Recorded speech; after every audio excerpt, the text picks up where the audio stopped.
MVP tadi 10.000 ya. Berarti 10.000 itu sekitar 140 juta ya, 150 juta lah. Dan ini dia punggawa tim nasional Indonesia. Kita bisa saksikan viewers.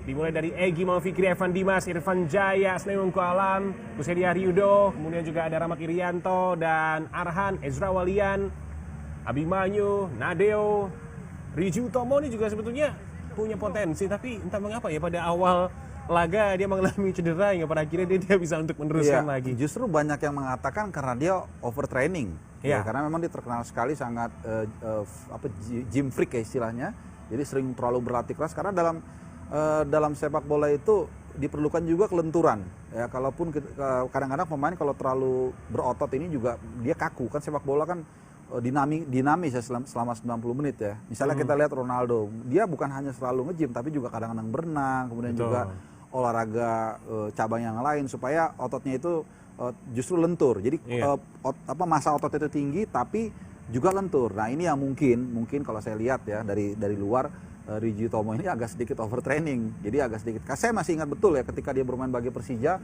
melawan Ceres Negros, ini justru area dia dihajar habis-habisan dan dia begitu sulit untuk menjaga pergerakan dari Ceres Negros, tim dari Filipina yang begitu leluasa. Jadi sekali lagi banyak sekali nih, kalau saya berulang kali mengulangi repetitif ya, banyak sekali faktor-faktor dalam sepak bola yang harus dibenahi. Jadi kalau kita tidak punya istilahnya undang-undangnya gitu, semua orang punya persepsi masing-masing. Oh, yang bagus itu pemain bola yang berotot, sementara menurut pengalaman itu tidak, tapi yang lentur dan sebagainya. Ini yang saya pikir menjadi catatan. Kita juga bisa lihat tadi bagaimana Yabes Roni ya sambil memegang trofi Piala AFF. Mungkin dia dalam hati, besok saya akan membawa Piala AFF 2022. Haris, ya. karena kan tentunya masih akan ada beberapa turnamen internasional yang akan diikuti oleh Indonesia. Jadi sekali lagi viewers, bahwa harapan itu masih ada untuk Indonesia bisa menyudahi dahaga gelar di level senior. Bukan tidak mungkin sebetulnya dengan persiapan yang matang nanti pada gelaran AFC. Kita juga bisa berbicara banyak pada kualifikasi AFC 2023. Oke, Haris, ini juga sebetulnya kalau kita melihat pemberitaan yang melibatkan atau mengaitkan Indonesia, tentu banyak sekali fans sepak bola Indonesia yang menunggu-nunggu juga bagaimana nanti proses naturalisasi para pemain Indonesia yang memiliki keturunan di Indonesia. Bagaimana tanggapan Anda, Haris, dengan adanya 4 nama sebetulnya sudah masuk dalam list, bahkan juga prosesnya pun juga telah berlangsung? Iya, kalau dari naturalisasi yang sejauh ini saya tahu ada di tim ini, salah satunya kan Elkan Bagot ya.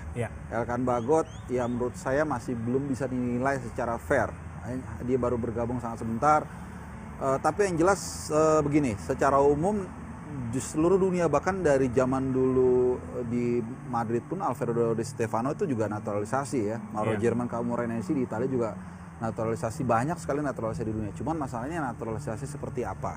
Ya kita juga tidak bisa asal naturalisasi, karena sekali lagi jujur ada beberapa kasus ya, kalau kita bisa simpulkan naturalisasi ini lebih kepada karena ingin menghindari kuota 3+1 di Liga Indonesia, di Liga 1. Nah, ini yang kita hindari. Tapi kalau naturalisasi itu memang bisa memberikan manfaat bagi tim nasional kita, kenapa tidak? Ini